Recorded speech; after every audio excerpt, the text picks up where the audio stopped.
আপনারা এখনো অনেকজন বেশ কয়েকটা জিনিস নিয়ে অনেক কনফিউজড। তো আজকের ক্লাসটা শুরু করার আগে আপনাদের আগে এই কনফিউশনটা ক্লিয়ার করি। এই কনফিউশনটা ক্লিয়ার হইলে আপনারা মার্কেট প্লেস বা মার্কেট প্লেসের বাইরে আরও কনফিডেন্টলি ক্লায়েন্টের কাজগুলা করতে পারবেন। আচ্ছা, সেই কনফিউশনগুলা কি দেখেন। প্রথমত, এসইওটাকে কিন্তু আমরা মোটা দাগে দুইটা ভাগে ভাগ করতে পারি। একটা এসইও যেখানে আপনি টোটালি একটা ওয়েবসাইটের, আই রিপিট, একটা ওয়েবসাইট, সেই ওয়েবসাইটের কিওয়ার্ড রিসার্চ থেকে শুরু করে কন্টেন্ট রাইটিং, কন্টেন্ট আপলোড করা, সেই কন্টেন্টের অন পেজ করা, তারপরে হচ্ছে টেকনিক্যাল এসইও করা, সেই ওয়েবসাইটটার সাথে Google search console, Google analytics সব কিছু অ্যাড করা, ব্যাকলিংস করা, এভরিথিং, এই সব কিছু যখন আপনি করবেন সেটাকে আপনি মোটা দাগে এসইও বলতে পারেন। বা এসইও বলতে আমরা যা বুঝি তা কিন্তু মূলত এই ওয়েবসাইটের ভেতরেই করা হয়। ঠিক আছে, on page SEO, of page SEO, এই সব কিছু আমরা যা বলি সেটা কিন্তু ওয়েবসাইটের ভেতরেই করা হয়। সো আপনি যখন এই টোটাল সব কিছু সম্পর্কে আপনি জানবেন ইন ডিটেলস, তখন আপনি নিজেকে একজন এসইও এক্সপার্ট হিসেবে দাবি করতে পারবেন। তাহলে এখন আপনি প্রশ্ন করতে পারেন, ভাই তাহলে আপনি যা শেখাচ্ছেন সেইটা কি? এই যে আমরা এত কষ্ট করে ক্লাস করতেছি, আমরা কি এসইও এক্সপার্ট না? হ্যাঁ, আপনারা এসইও এক্সপার্ট বলতে পারবেন না, বাট আপনারা এসইওটা জানেন। আপনারা এসইওটা জানেন যে কি করতে হয়। ফর এক্সাম্পল, যদি আমি একটা ছোট্ট উদাহরণ দিয়ে বলি, ধরেন কেউ একজন আগুনে পুড়ে গেছে। এখন এই মুহূর্তে কি করতে হবে এইটা জানার জন্য কি ডাক্তার হওয়া দরকার? ডাক্তার হওয়া দরকার আছে? দরকার নাই। কিন্তু তেমনিভাবে কিছু কিছু বিজনেস আছে, কিছু কিছু লোকাল এরিয়ায় কিছু বিজনেস আছে যেটা, যে বিজনেসটাকে এসইও করার জন্য আপনার এসইও এক্সপার্ট হওয়ার দরকার নেই। কিছু কিছু নলেজ আছে, এই নলেজগুলা গেইন করলেই আপনি ওই লোকাল এসইও সার্ভিসটা দিতে পারবেন। আমি কি জিনিসটা বুঝাইতে পারছি আপনাদেরকে? আমি কি জিনিসটা বুঝাইতে পারছি? সো লোকাল এসইওতে, আচ্ছা আবার বলতেছি, সবাই একটু মনোযোগ দিয়ে শুনেন। এই জিনিসটা যদি না বুঝতে পারেন পরবর্তীতে কিন্তু ক্লায়েন্টের কাজ করতে গিয়ে সমস্যা হবে। দেখেন, আপনারা যেটা শিখলেন এটা হচ্ছে লোকাল এসইও। আপনারা কিন্তু আবার ক্লায়েন্টের ওভারঅল এসইওর সার্ভিস দিতে যায়েন না। ওই জিনিসটা কিন্তু টোটালি ডিফারেন্ট। ওই জিনিসটা কি টোটালি ডিফারেন্ট। আপনি যখন ওভারঅল হোল একটা ওয়েবসাইটের এসইও করেন, আপনি প্রথমে সেই ওয়েবসাইটটার জন্য কিওয়ার্ড রিসার্চ করেন, আপনি সেই ওয়েবসাইটটা অডিট করেন, তার কন্টেন্টকে অন পেজ অপটিমাইজেশন করেন, টেকনিক্যাল এসইও করেন, অফ পেজ এসইও বা ব্যাকলিংস করেন, তারপরে কিন্তু একটা ওয়েবসাইট র্যাঙ্ক হয়। অপরদিকে লোকাল এসইওতে আপনি শুধুমাত্র জিএমবি নিয়ে ডিল করেন। আপনি শুধু কি করেন? জিএমবি নিয়ে ডিল করেন। অর্থাৎ অর্থাৎ এখানে আপনার যেই ক্লায়েন্ট বা আপনি যার জন্য কাজ করতেছেন তার যে একটা ওয়েবসাইট থাকতে হবে, এটা নেসেসারি না। এইটা নেসেসারি না। এসইও বলতে আমরা যেটা বুঝি যে একটা ওয়েবসাইটের এসইও করতে হয়, একটা ওয়েবসাইটকে সার্চ ইঞ্জিন ফ্রেন্ডলি করতে হয়। কিন্তু লোকাল এসইওতে তো আমার কোনো ওয়েবসাইটই নাই, আমার ক্লায়েন্টের বা আমার বিজনেস ওনারের কোনো ওয়েবসাইটই নাই। সেইটাকে আবার এসইও কিভাবে করব? সেইটাকে যে এটা এসইও করা, সেটাই হচ্ছে জিএমবিকে অপটিমাইজ করা। সেটা কি?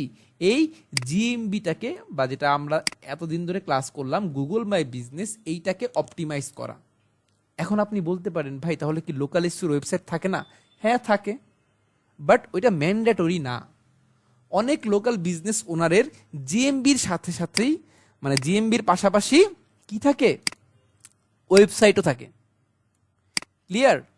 জিএমবির পাশাপাশি ওয়েবসাইটও থাকে, বাট ওয়েবসাইটটা যে থাকতে হবে, this is not mandatory. This is not mandatory. But আপনি যখন এই এসইওটা করতে যাবেন, ওভারঅল যেটা, এই এসইও করতে গেলে আপনার একটা ওয়েবসাইট থাকতে হবে মাস্ট।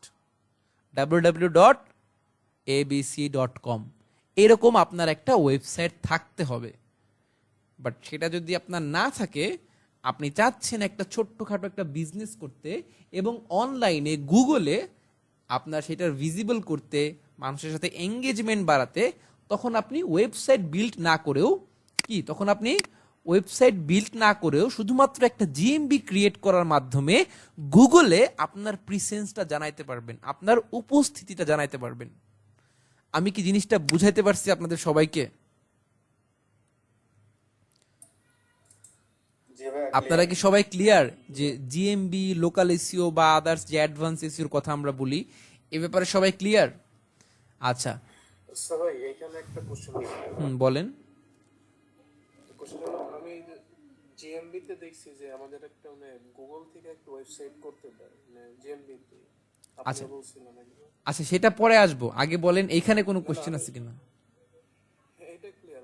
কোশ্চেনটা হলো ধরেন কোনো ক্লায়েন্টের এমনিতেই ফিজিক্যাল ওয়েবসাইট আছে, ধরেন আবার আমি চাইতেছি ওর ওই জিএমবি থেকে যে ওয়েবসাইটটা দিতেছে, আমি যদি জিএমবির ওই ওয়েবসাইটের জায়গায় যদি আউটসাইড যে পার্সোনাল ওয়েবসাইটটা আছে ওইটা অ্যাড করি, এটা কি বেশি ভ্যালু ক্রিয়েট করবে নাকি আমি জিএমবির ওয়েবসাইটটা নিয়ে ওইটা ভালো? আচ্ছা, আপনার প্রশ্নটা আমি বুঝতে পারছি, ভালো একটা প্রশ্ন করছেন। সেটা হচ্ছে, দেখেন আপনাদের কিন্তু আমার প্ল্যান ছিল যে লোকাল এসইওর এই জিএমবিটা আপনাদেরকে দেখাই দিব। কারণ হচ্ছে, টু বি ফ্র্যাঙ্ক, এই জিএমবির মাধ্যমে দেখেন আপনারা কিন্তু এই জিএমবির মাধ্যমে যদি এই যে আমরা যে জিএমবিটা ক্রিয়েট করছিলাম এসইও বার্গার শপ, এখানে কি বলতেছে, অ্যাড মিসিং ইনফরমেশন, অর্থাৎ আপনার ওয়েবসাইটটা এখানে অ্যাড করা নাই।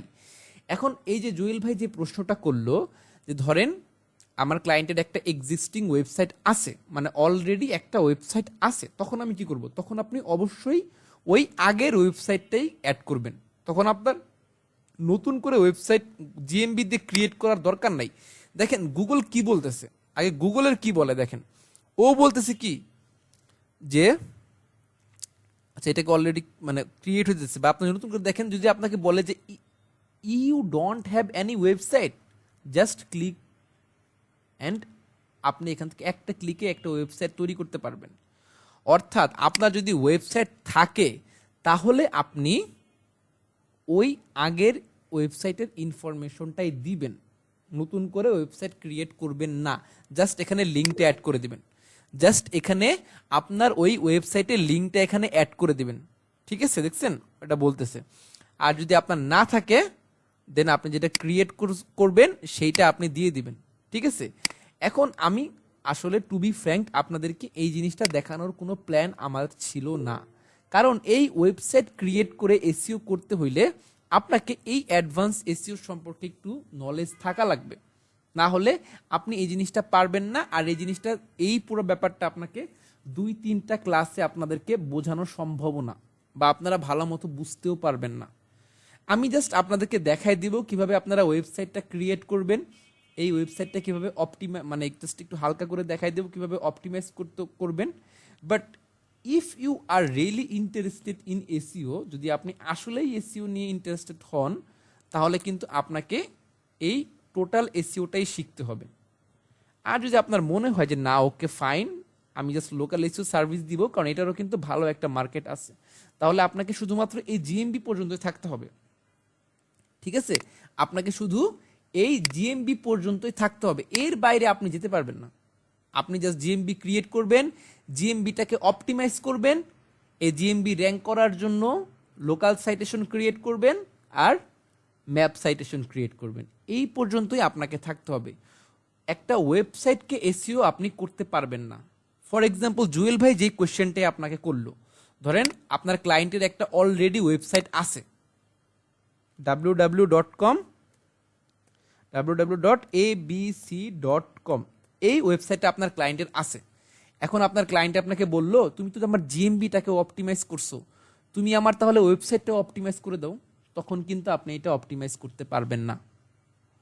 ঠিক আছে, তখন কিন্তু আপনি এটা অপটিমাইজ করতে পারবেন না। বাট আপনি যদি একটা ওয়েবসাইটের ওভারঅল এসইওটা জানেন, তখন কিন্তু আপনি এখানে ক্লায়েন্টকে হুক করতে পারবেন যে দেখো, তোমার জিএমবিটাকে আমি ভালো মতো অপটিমাইজ করে দিছি, সো তোমার জিমটা র্যাঙ্কও করবে, বা আপনি র্যাঙ্ক করে যদি প্রুফ করতে পারেন তখন আপনি কিন্তু এটা নিয়ে ক্লায়েন্টকে হুক করতে পারবেন। দেখো তোমার ওয়েবসাইটটাকে আমি এসি করে দিই, তাহলে তোমার ওয়েবসাইটটাও র্যাঙ্ক করবে, তখন কিন্তু আপনি একটা পার্মানেন্ট ক্লায়েন্ট পেয়ে যাবেন। এসিওর মজাটা কিন্তু এখানেই যে ক্লায়েন্টকে হুক করা যায়, ক্লায়েন্টকে একটা কাজের মাধ্যমে আরেকটা কাজে হুক করা যায় লং টাইমের জন্য। বাট আপনার যদি শুধু লোকাল এসিওর নলেজ থাকে আপনার কিন্তু ওইখানেই স্টপ হয়ে যেতে হবে, জাস্ট আপনাকে এখানে স্টপ হয়ে যেতে হবে, এই লিঙ্ক অ্যাড করা পর্যন্ত আপনি কিন্তু আর কোনো কাজ করতে পারবেন না।